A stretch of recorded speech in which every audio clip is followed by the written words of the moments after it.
My name is Harper Lewis, I'm 34 years old, and I live in Seattle, Washington. By day, I'm the chief financial officer of a luxury interior design firm. By night, I'm Mason's wife, the man I once thought was my forever. We'd been together for 11 years, married for 6. And for a long time, I truly believed nothing could shake the foundation we'd built. But sometimes, the beginning of the end doesn't arrive with a fight, a confession, or a dramatic betrayal. Sometimes, it's just a notification on a locked screen. That morning started like any other. I woke up before Mason, shuffled into the bathroom, and began brushing my teeth. The sound of the shower filled the room, familiar, comforting. Then, from the counter, his iPhone lit up. A text preview flashed across the screen. Can't wait for the weekend. The cabin, wine, and that pink lace set. I'm counting the hours. My hand froze midair. Not because the message was shocking, but because it confirmed everything I had tried so hard not to believe.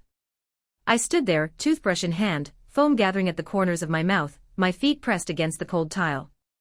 Behind the frosted glass, I could see the silhouette of my husband, the man I'd built a life with, rinsing shampoo from his hair, oblivious. My eyes stayed locked on the phone until the screen dimmed and went black again, as if erasing the evidence of what I'd just seen. I didn't need to unlock it. I already knew. Because for months now, the signs had been quietly stacking up. The last-minute business trips that left me alone in our once cozy home. The late-night texts he'd turn away to answer. The phone that followed him into the shower, a place where he used to hum old songs and talk to me through the curtain. His laptop suddenly password-protected. His eyes, once warm, curious, full of love, now just passing over me, like I was a familiar painting he'd grown tired of noticing. I'd told myself, don't be paranoid, Harper. Everyone gets tired after years of marriage. But deep down, I already knew the truth. The text wasn't the beginning, it was the confirmation of an ending that had been quietly unraveling for a long time. Don't make a scene over a look, I used to tell myself. But now, standing there in the aftermath of that message, I wished I could go back in time, and whisper to that naive version of me, stop being stupid, Harper. I washed my face. Dried my hands. Applied my makeup just like every other morning. My reflection stared back at me, calm, precise, composed. My hands didn't shake. My breath didn't hitch. I felt hollow, as if I'd quietly stepped out of my own skin, and was watching someone else live my life. When I walked out of the bathroom, Mason was standing in front of the mirror, looping his tie, the picture of casual confidence. He glanced at me, smiled the same practice smile he always did, and said, this weekend, I've got a client seminar in Portland. I'll be home late on Sunday. He said it so smoothly, so easily, like he'd rehearsed the line. Maybe he didn't realize that the moment I saw that text, something fundamental had shifted between us, something that couldn't be undone. I met his gaze in the mirror. Don't forget to bring a thick coat, I replied, my tone steady, detached. It gets cold there at night. He nodded, adjusted his collar, and kissed my cheek as if nothing had changed. And I let him, because I wasn't ready to speak. Not yet. I wasn't going to break the fragile illusion he'd built, not until I was ready to end it on my terms. That night, like clockwork, Mason came home from his Thursday tennis session, showered, poured himself 2 whiskeys, and drifted into his usual deep sleep. The faint mix of whiskey and shampoo lingered in the air, a scent I once found comforting, now sharp with betrayal. I waited until his breathing settled into that heavy, rhythmic snore I knew so well. Then, slowly, I reached for his phone on the nightstand. My heart didn't race, not out of fear, at least. Just a cold, deliberate focus. I gently lifted his hand, placed his right index finger on the sensor. Click. The screen unlocked. A chill ran down my spine, as biting as the winter wind that used to whip across the lake by the cabin, the same one where he once promised to build a balcony for us to watch sunsets together.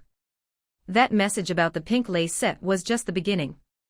What unfolded next on that glowing screen was a whole other life, his other life, one he'd managed to keep hidden in plain sight. Her name was Claire Donovan. Not some naive 20-something, as I'd imagined. She was 38, a sales representative for a medical device company, living in Tacoma. Mature. Sophisticated. Old enough to know exactly what she was doing, and so was he. In that moment, as I scrolled through their messages, photos, and whispered promises, I realized something with icy clarity. Mason hadn't just betrayed me. He'd built an entire parallel world, one that I was never meant to discover. She wasn't young or naive, that much became clear right away. Claire Donovan had sharp wit, confidence, and the kind of experience that came from knowing exactly how the world worked. But what caught my attention most wasn't her charm or her messages. It was one small, devastating detail: she was married. His name appeared in an older text thread. Tyler will be in San Jose all week. The cabin's all ours. Tyler Donovan. Curiosity, or maybe it was something darker, drove me to open my laptop and search for him. Within seconds, his LinkedIn profile appeared. Tyler Donovan, 41, residential architect, specializing in sustainable design, owner of a boutique firm in Bellevue. His profile photo showed a tall man with light stubble, warm eyes, and a tired but gentle smile, the kind of face that looked like it had weathered disappointment before, but still hoped for better. That night, I didn't sleep. I just sat there in the soft glow of my phone, scrolling through messages that sliced through every memory Mason and I had ever shared. Each one was a blade, a casual "miss you," a photo from their weekend trips, the plans at our cabin. Every business trip to Portland Mason had ever mentioned suddenly had a name, a face, and a reason. I remembered all those quiet weekends I'd spent at home, alone at the kitchen table, going over company reports while the dishwasher hummed in the background. I thought I was being patient, supportive, the perfect wife. Turns out, I was just being replaced piece by piece, lie by lie. By dawn, exhaustion had hardened into resolve. I opened my email, then deleted it. This wasn't something to send through a screen. I opened a blank message instead and started typing, my fingers trembling. I wrote it 15 times before I found the right words, short, precise, surgical. Hi Tyler, this is Harper Lewis. I believe my husband, Mason Lewis, and your wife, Claire Donovan, are having an affair. If you're open to a conversation, I can share proof. My number is 265-57321. When I finally pressed send, my palms were slick with sweat. My heart thudded so hard I thought I might be sick. 3 hours later, my phone rang. Is this some kind of joke? A man's voice asked, deep, steady, but trembling beneath the surface. I wish it were, I said quietly, my throat dry. I have texts, photos, and their plans for this weekend at the Chelan Lake cabin. There was a long silence on the other end. I could hear him breathing, slow and heavy. Then finally, he spoke. What do you want to do? I gripped the phone tighter, the words forming carefully, one deliberate syllable at a time. I want to meet them there. Together. Before they uncork the wine. Before they take off their coats. Another long pause. Then the sound of a deep exhale. Okay, he said at last. Let's meet first. I want to see what you know. We agreed on Saturday morning, a small cafe in Ellensburg, halfway between Seattle and Chelan. As I hung up, the reality of what I had just set in motion sank in. There was no turning back now. I arrived early, taking a seat in a corner booth that faced the parking lot. My coffee sat untouched, growing cold as I watched the minutes crawl by. Then, in one quiet heartbeat, I recognized him. Tyler Donovan. Tall, broad-shouldered, wearing a light brown coat that brushed against his knees. There was something about the way he walked, steady but heavy, as if every step carried the quiet weight of winter. He spotted me immediately, gave a faint nod, and sat down across the table. No pleasantries. No awkward introductions. Just two people bound by the same wound. Without a word, I placed my phone between us and opened the message thread, Mason and Claire's private world, laid bare in blue and gray bubbles. Tyler scrolled in silence. I watched his hand tighten with every line, every emoji, every I miss you. When he reached the photo, Claire's bare feet resting on the hardwood floor of the cabin, her wine glass tipped in the corner of the frame, he froze. His jaw clenched. Then, softly, almost to himself, he said, that floor. I designed that. Every board, every nail. He leaned back and closed his eyes, the pain written across his face. I thought it was just distance, he murmured. She said she was exhausted, that work was overwhelming. She didn't want counseling. Now I know why. The silence that followed felt heavy, like fog pressing down on the space between us. After nearly an hour of quiet conversation, part confession, part strategy, Tyler finally said, "I still have a spare key to the cabin. Claire doesn't know I kept it." I nodded slowly. "Mason thinks I'm on a business trip in Spokane this weekend. He has no idea I'm anywhere near Chelan." Tyler's eyes met mine, steady and unflinching. "Then we'll get there first," he said. "No shouting. No scenes. Just, let them see us. Let them see the truth." I wrapped my hands around my mug, the ceramic warm against my trembling fingers. "No yelling," I repeated. "No drama. Just the truth." In that quiet cafe, surrounded by the soft hum of espresso machines and the smell of roasted beans, a plan took shape, fragile but certain. Two strangers bound by betrayal, piecing together a calm vengeance from the shards of their trust. We didn't want confrontation. We wanted clarity. A mirror held up to their lies, and the reflection they'd been avoiding. We agreed to meet again Sunday morning at the cabin.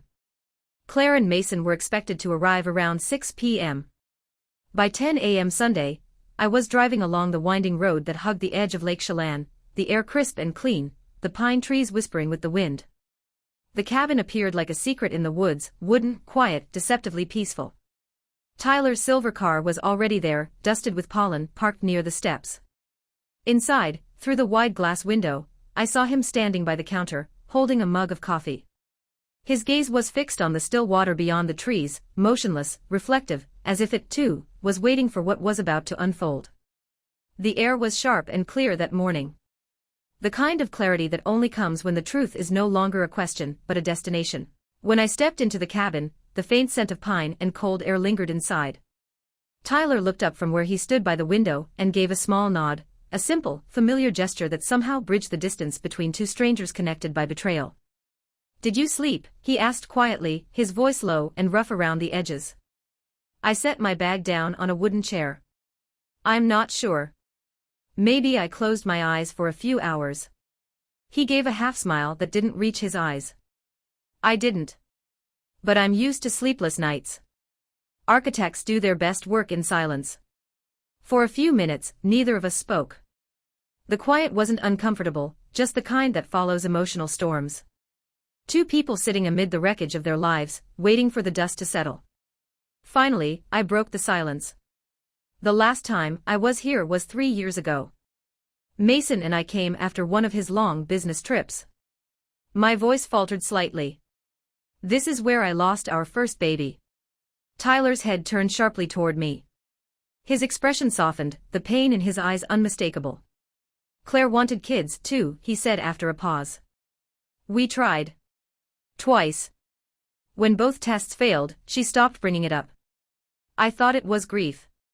Turns out, she just had other distractions." We didn't cry. There were no tears left for people who had already taken so much from us. The only sounds were the low hum of the electric heater, and the occasional whisper of wind brushing through the trees outside. "Do you think we're going too far?" I asked, though part of me already knew the answer. Tyler shook his head. "No. If this were revenge, maybe. But it's not. This," he gestured around the room, "this is about truth.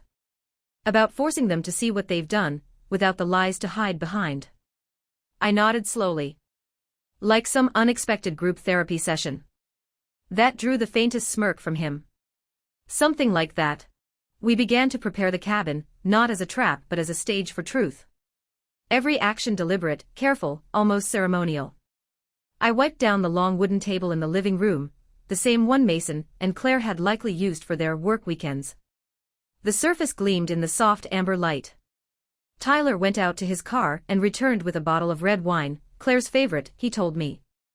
I set out for crystal glasses, the kind Mason always insisted on bringing, claiming good wine deserved the proper ritual. Together we arranged 2 chairs facing away from the door, positioned so that when they walked in, they'd have no choice but to face us. No shouting. No drama. Just truth waiting for them. Tyler adjusted the lighting, a warm, amber glow that filled the cabin, soft enough to keep the mood calm, but bright enough to capture every flicker of realization on their faces. When we finally stood back and looked at what we'd created, it felt almost surreal, two betrayed souls transforming their pain into something sharp, silent, and precise. It wasn't revenge. It was revelation. How do you think they'll react? I asked, scanning the room as Tyler and I sat down, two reluctant directors who had just finished staging a play neither of us wanted to perform. Tyler's gaze drifted toward the doorway, his jaw tightening. Claire will cry, he said quietly. She always does when she's caught. Mason, he paused, the word hanging between us like a slow exhale. I'm not sure. Maybe anger. Maybe excuses. But I guarantee he's not ready for this, for both of us knowing everything. We fell into a strange rhythm that afternoon. Two strangers turned confidants, our conversation shifting from pain to reflection. It wasn't just about betrayal anymore, it was about who we'd become after it. People stripped down past pride and defense, just sitting in the raw silence of truth. I told Tyler about the family gatherings Mason skipped, the endless client emergencies that always seemed to pop up right before holidays. I told him about the Uber receipts I found, starting from a quiet residential neighborhood 40 minutes from his office, the ones I convinced myself were harmless, that maybe he'd just stopped for a drink with friends. Tyler listened, his hands wrapped around his coffee mug. Then he told me about the night he caught Claire smiling to herself, thumbing a message on her phone. She shut it the second I walked in, he said, voice flat. I knew something was off. But I chose to trust her. Until your message came. Outside, the light began to fade. The sky had turned a dull gray, heavy with the promise of evening. Inside, the cabin felt both alive and still, a waiting room for truth. I checked my watch. 4:12 p.m. Less than 2 hours, I murmured, adjusting one of the wine glasses on the table. Tyler looked over. Are you scared? I thought for a moment before answering. I'm not afraid of the truth, I said quietly. I'm afraid I might forgive the unforgivable. He studied me for a long moment, then nodded slowly. I'll remember that. As the afternoon slipped into dusk, we stepped out onto the porch. The lake stretched out before us, glassy and still, reflecting a sky painted in fading silver and blue. The silence between us was heavy but calm, like the pause before a storm. Time seemed to slow down, stretching thin under the weight of what was coming. By 5:57 p.m., we were back inside. The air in the cabin had changed, denser, charged, like a wire pulled taut and ready to snap. Tyler and I sat across from the front door, side by side, waiting. On the table between us sat 2 wine glasses, half filled, beside a bottle of Claire's favorite red, the one she'd once called the only thing that makes a weekend feel special. Across from us on the armchair lay a thick envelope, the quiet heart of our plan. Inside were printed messages, screenshots, credit card statements, and a voice recording of Mason's assistant casually confirming that Mason had no meetings in Portland that weekend. Every piece of it, the evidence, the setting, the silence, was waiting. And soon, so would they. The faint crunch of tires on gravel broke the silence. Tyler looked at me, I met his eyes and gave a single nod. It was time. Through the window, we saw a black SUV pull up the narrow drive, headlights cutting through the thinning daylight. Mason stepped out first, leather jacket, suitcase in one hand, a small gift bag in the other. He looked relaxed, unhurried, the way a man looks when he believes the world still bends easily to his comfort. Claire followed, her hair tousled by the breeze, a bouquet of pale pink tulips cradled in her arms. They were laughing, carefree, flirtatious, 2 people arriving at what they thought was a private escape, not the ruins of their deceit. The door opened. Claire entered first, her smile bright and unguarded, until it wasn't. The moment she saw us, the warmth drained from her face. Mason, still behind her, bumped into her shoulder and looked up, just in time for our eyes to meet. The silence that followed was absolute. Mason's hand slackened. The gift bag dropped to the floor, and a bottle of champagne rolled out, spinning across the hardwood before shattering against the leg of the table. The sharp scent of alcohol flooded the air, thick, acrid, unavoidable. Claire's mouth opened soundlessly. The tulips slipped from her grasp, scattering across the floor, their delicate petals spreading like the aftermath of an explosion. Beauty turned to chaos. I stood slowly, the tremor in my chest steadied by something sharper than anger. Welcome to your weekend getaway, I said evenly. We've prepared wine, chairs, and the truth. Mason's jaw tightened, his lips pressed into a thin, colorless line.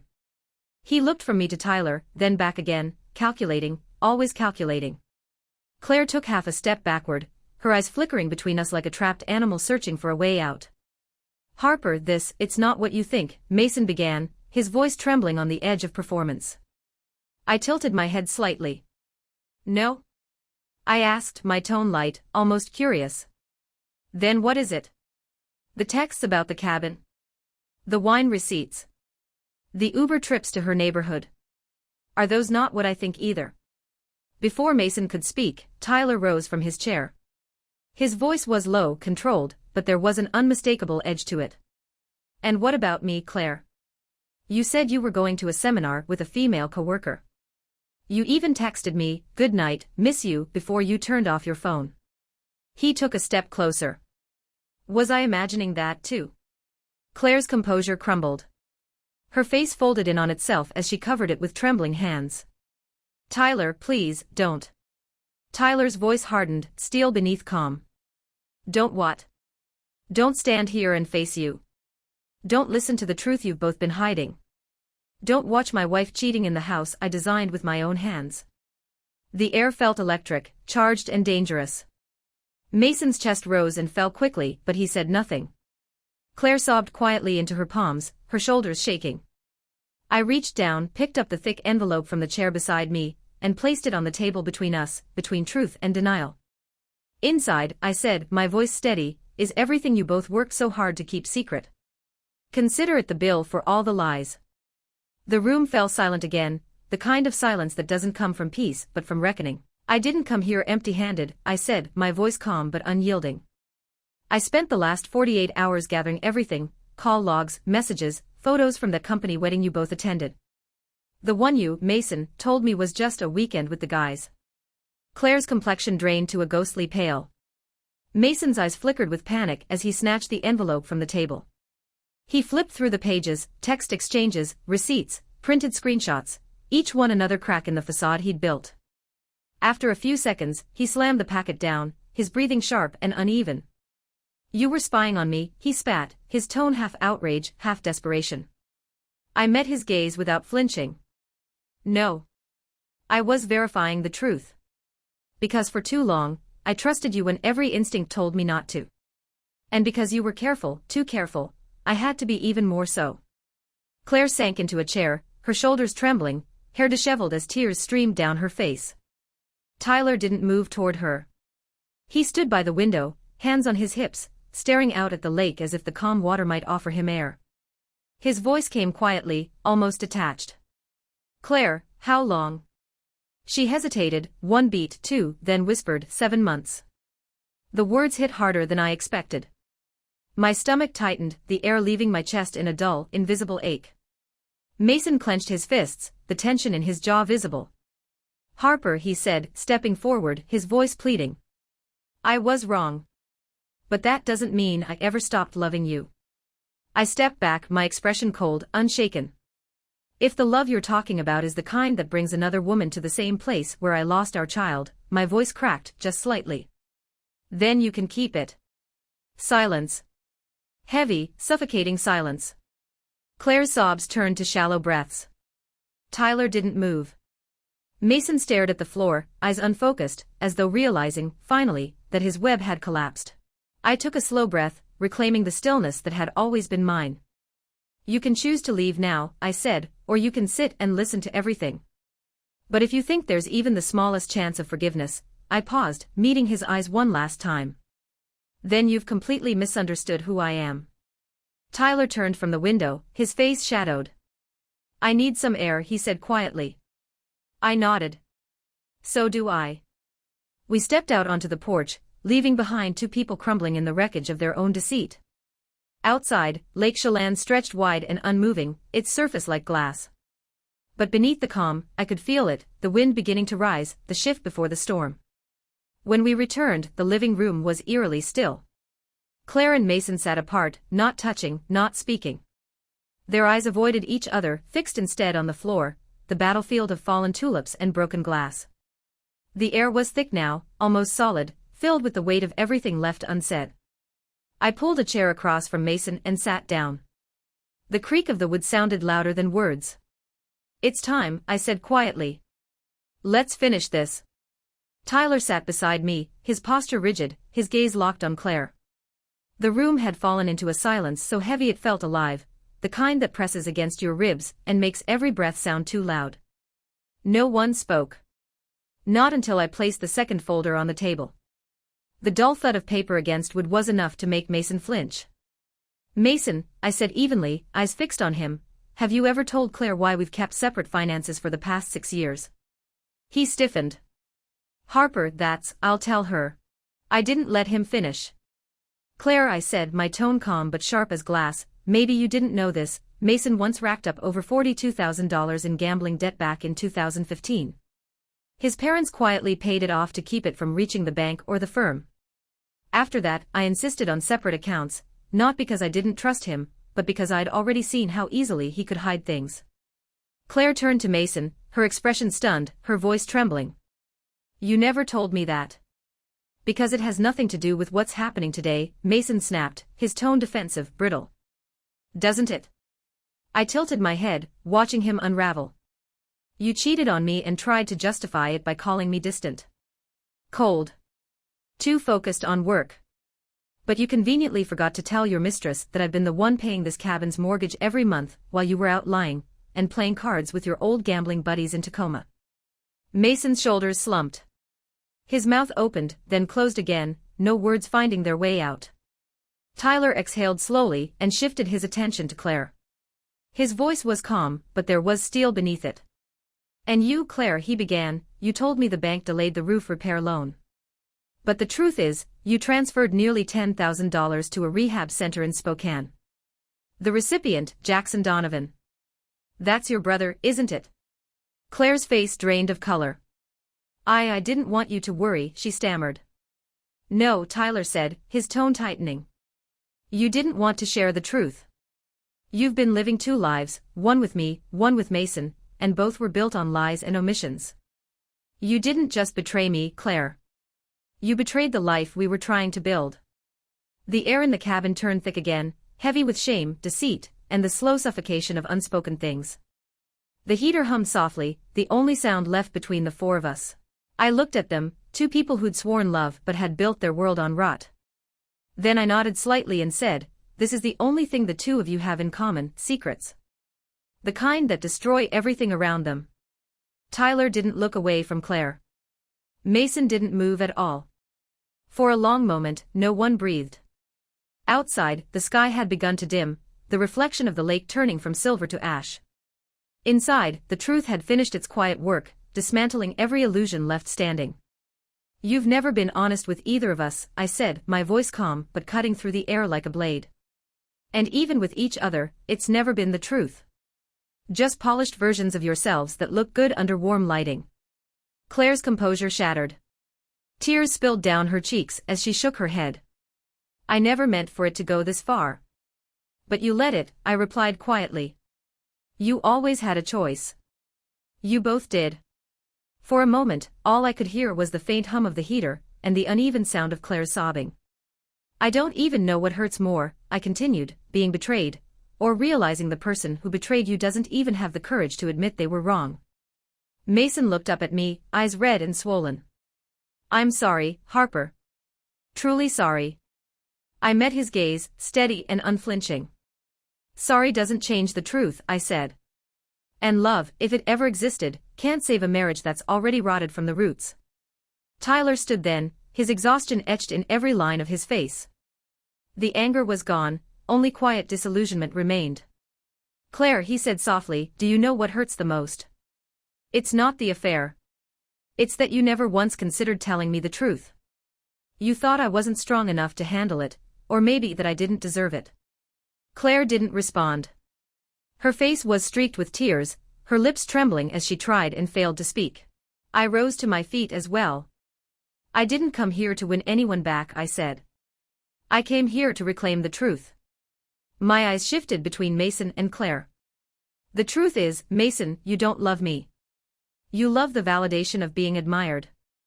And Claire, you don't love Tyler. You love the escape, the fantasy of a life where you don't have to face yourself." Both of them stared at me, broken in different ways. "Love isn't enough," I said finally, my voice low but resolute. Trust, respect, honesty, those are the real foundations of something worth building. Without them, love is just a beautiful illusion dressed up to hide decay. And then, just as the words faded into the heavy air, Claire stood abruptly, gripping the edge of the chair for balance. Her eyes were swollen, her face pale. But beneath the tears, there was something else, fear. There's something I haven't said, she whispered. Tyler frowned. Claire, what are you talking about? She swallowed hard, her gaze darting to Mason, then back to me. Her voice broke when she spoke again. I'm pregnant. The words fell into the room like a thunderclap. Everything froze. The ticking of the wall clock grew deafening, each second slicing through the silence like a scalpel. Mason's face went blank, his mind struggling to process the words. Then he surged to his feet. What? What did you just say? Claire nodded weakly, tears spilling again. I know it's not the right time, she said, her voice trembling. No one moved. No one breathed. The world outside the cabin felt impossibly still, as if even the lake had paused to listen. But I found out just last week, Claire said, her voice trembling as she wiped at her tears. I was going to tell Mason this weekend, here at the cabin. Tyler's face went pale. His lips parted, but the words came out as a whisper. Is the baby mine? Claire turned to him, her eyes glassy but certain. Yes. I'm sure. Mason and I always used protection. The room tilted, metaphorically, maybe even physically. For a few seconds, my mind went blank, as if my brain had short-circuited. Then everything hit at once, shock, disbelief, rage, and a strange, hollow ache somewhere deep in my chest. None of us were prepared for this. No one ever is. We had come to expose betrayal, not to discover a new life born from it. Mason stared at Claire, wide-eyed, color draining from his face. You're saying, you're pregnant, with his child? Claire's voice wavered but held its ground. Don't call him his. Her tone sharpened, the first trace of fire in her since she walked in. I was wrong to cheat, Mason. But at least I never lied to you about how I felt. Tyler stood motionless, his fists clenched at his sides, staring at the floor. I could see the muscle in his jaw tighten, the effort it took for him not to explode. I looked at Mason. He couldn't even meet my eyes. The man who once thrived on control, on being the one with all the answers, was now unraveling in front of me, his expression a fractured mix of humiliation, disbelief, and something that almost looked like fear. I took a deep, steadying breath, then straightened my posture. Looks like we've all had enough for today, I said, my voice calm but final. And since everything's out in the open, I won't drag this out any longer. I reached into my bag and pulled out a folder, a simple, manila one that suddenly felt heavier than anything I'd ever carried. I placed it on the table in front of Mason. This is the divorce petition, I said evenly. Along with all the financial documents I've already arranged. The assets have been moved into a separate account, legally, transparently. My attorney has verified everything. I have nothing to hide. Mason stared at the folder as if it were a loaded gun. His mouth opened slightly, but no words came out. You can review it, or you can refuse to sign it, I continued. But understand this, I'm done. My decision isn't up for negotiation. Claire sank into a chair, instinctively wrapping her arms around her stomach. Tyler turned toward her, his voice low, rough around the edges but controlled. I need time to process all of this, he said quietly. But if you're keeping the baby, I'll take responsibility.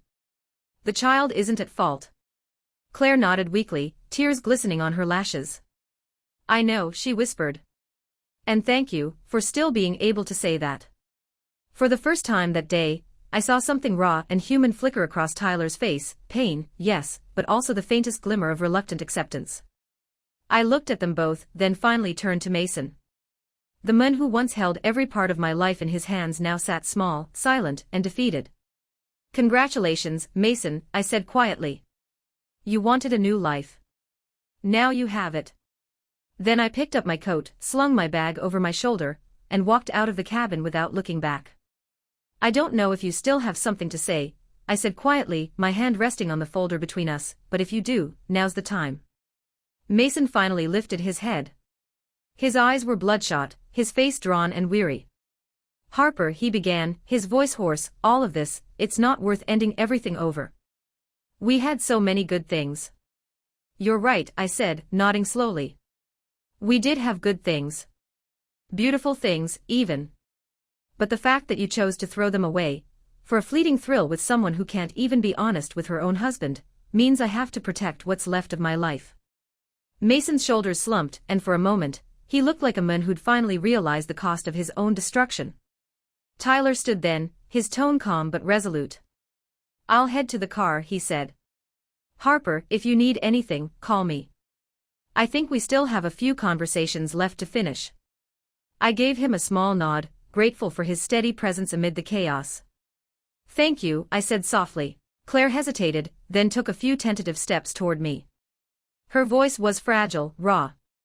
I know I have no right to apologize, she said, eyes glistening. But I truly never thought it would go this far. I looked at her, not with anger anymore, but with the clarity that comes after too much pain. The most dangerous people, I said evenly, aren't the ones who are obviously bad. They're the ones who keep telling themselves they're good, even while they're lying. Claire froze, her lips parting as if to respond, but no words came. After a moment, she simply turned away, her hands protectively circling her stomach. I exhaled, reached into my coat pocket, and pulled out a pen. The sound of it clicking open echoed faintly in the stillness. Then, one by one, I signed the bottom corner of every page inside the folder. Each signature felt like the closing of a chapter, final, irreversible. When I set the pen down, an unexpected lightness spread through me. It wasn't joy, not yet, but relief. Relief from the years of pretending, of holding together a marriage that had already been rotting from the inside. Relief from forcing myself to trust a man who had long since stopped earning it.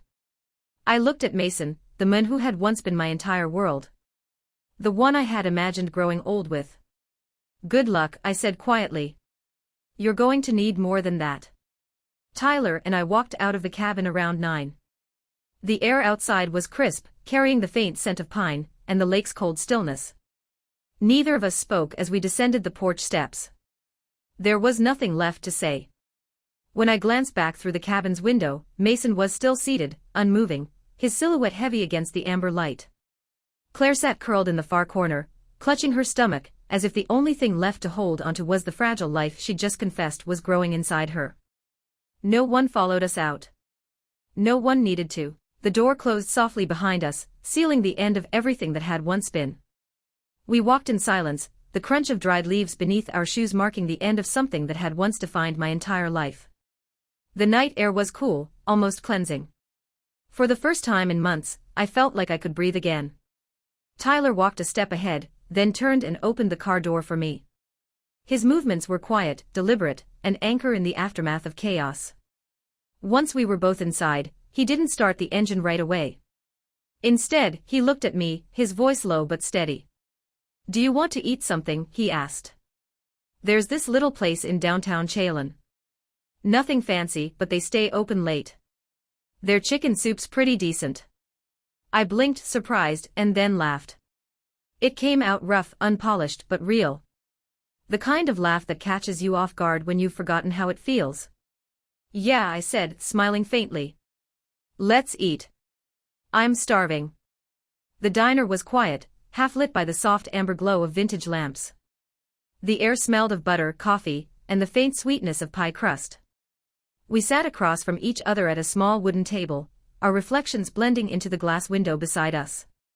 Neither of us tried to dissect what had just happened back at the cabin. There were no questions, no judgments, just the hum of the old jukebox in the corner and the occasional clink of spoons against ceramic. Instead, our conversation drifted to gentler things. Tyler told me how he had once considered quitting architecture to enroll in pastry school, laughing at how his father had called it an expensive midlife crisis waiting to happen. I shared how I used to dream about opening a bookstore cafe in Santa Barbara, a quiet corner filled with books, coffee, and ocean air. Mason had once called the idea naive, and I'd believed him. Sitting there now, I realized how much I had let someone else's realism shrink my dreams. After dinner, Tyler walked me to my car.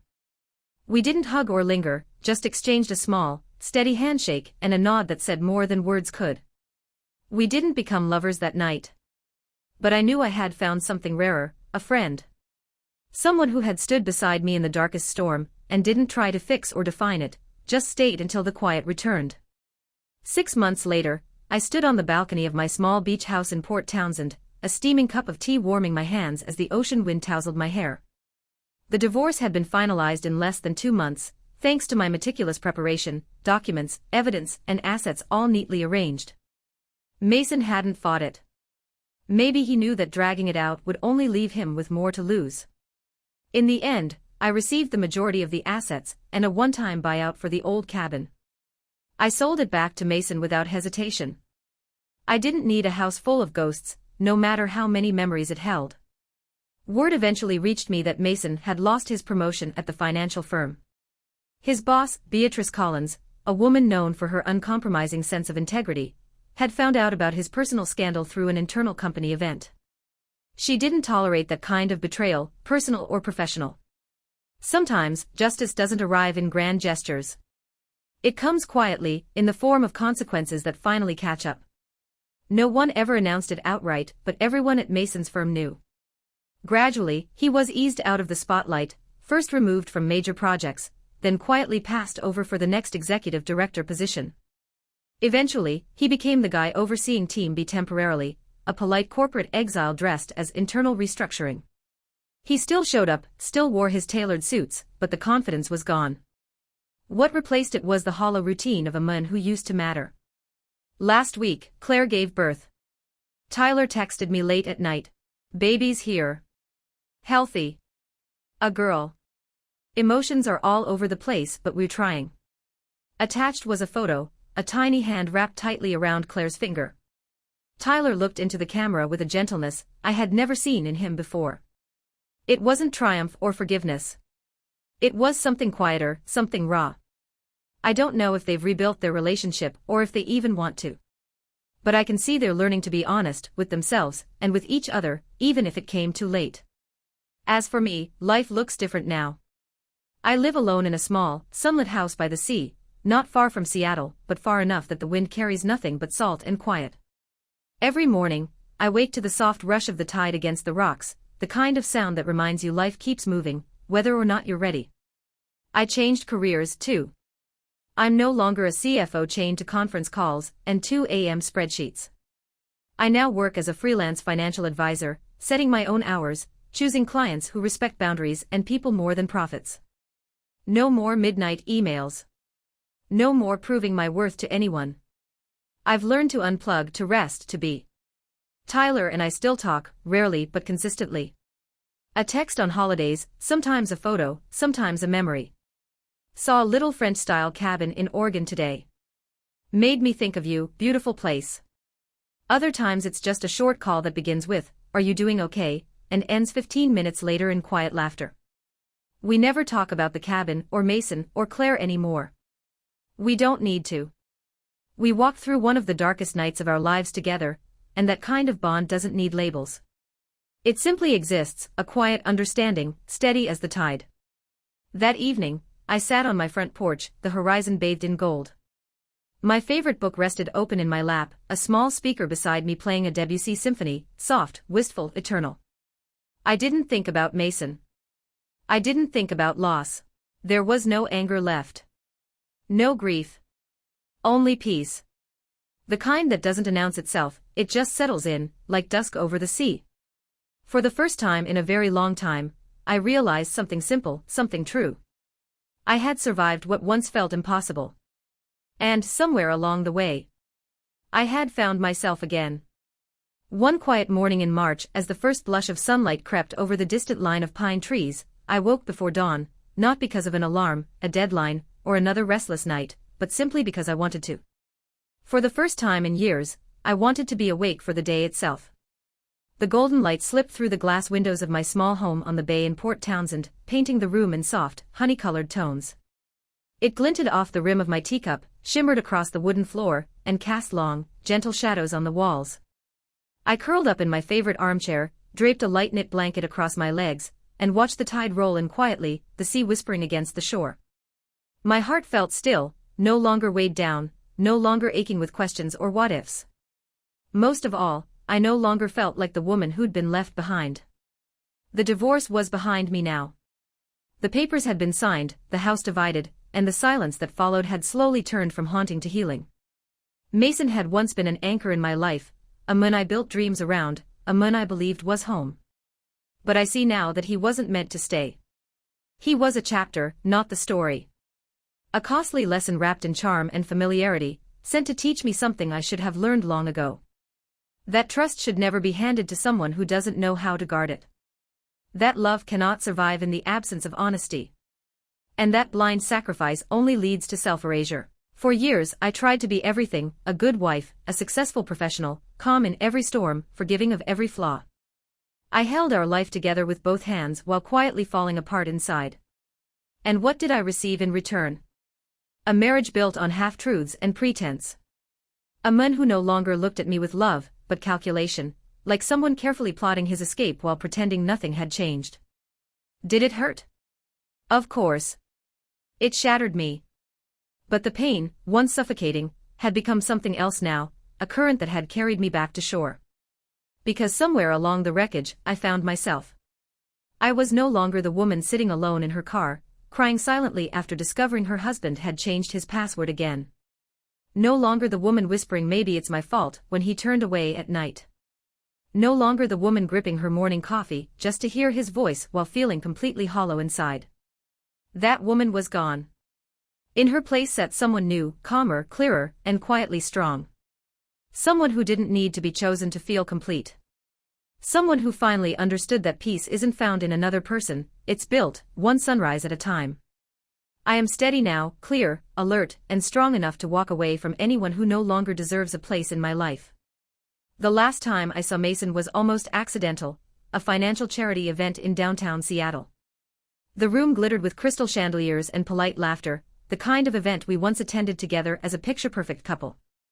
But that evening, I stood on the opposite side of the room, surrounded by colleagues and soft jazz music, when I felt a familiar gaze. He was there, holding a glass of wine, watching me. Mason looked different. Thinner. Quieter. His confidence, once his defining armor, had dulled into something uncertain. As I passed by, he said softly, "Harper." I turned. "Hello," I said. He hesitated, his voice unsteady. "You look, well." "I am," I replied simply. He nodded, shifting the glass in his hand. "I just wanted to say, I'm sorry." I smiled, a real, small smile. "I know. But you don't have to say it. That belongs to the past. And I've chosen to live in the present." Something flickered in his eyes, regret, maybe, or recognition of what he had truly lost. Then he stepped back, nodding quietly.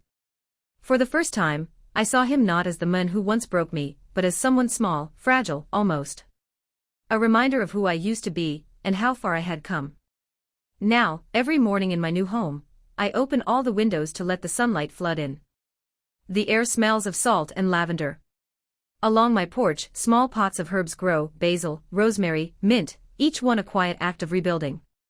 Inside, my shelves are filled with books again.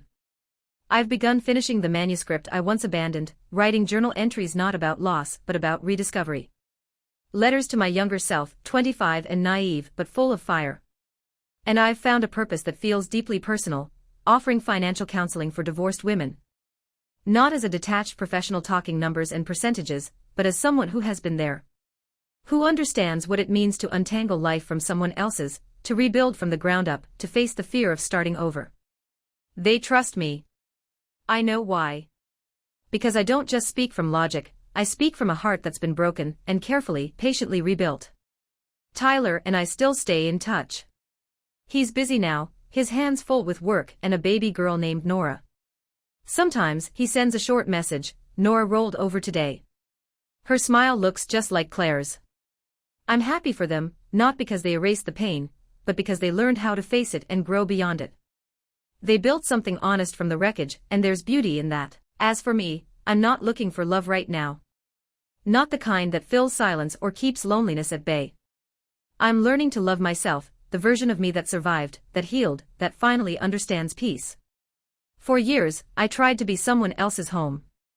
Now, I've finally learned to be my own. One weekend afternoon, I found myself driving along the coastal road, the sun glinting off the surface of the sea beside me. The sky stretched endlessly, a soft blend of blue and gold, and the air smelled faintly of salt and pine.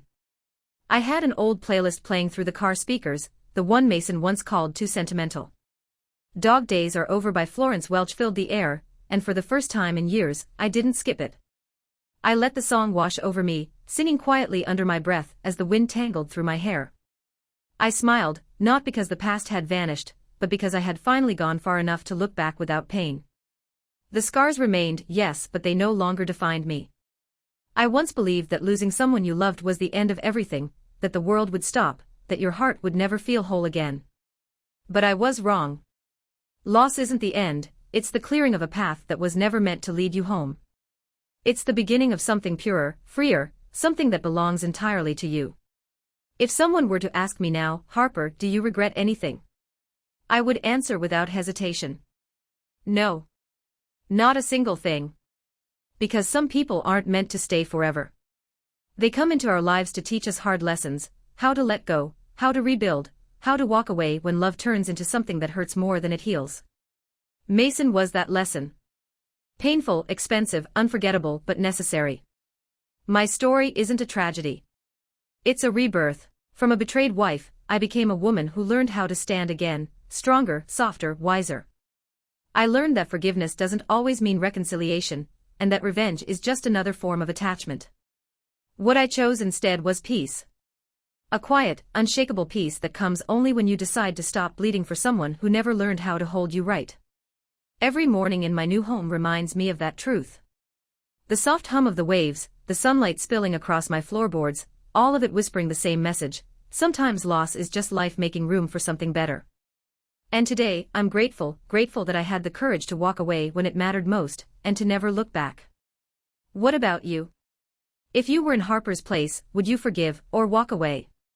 Share your thoughts below, and don't forget to follow the channel for more powerful, soul-stirring stories about love, resilience, and starting over.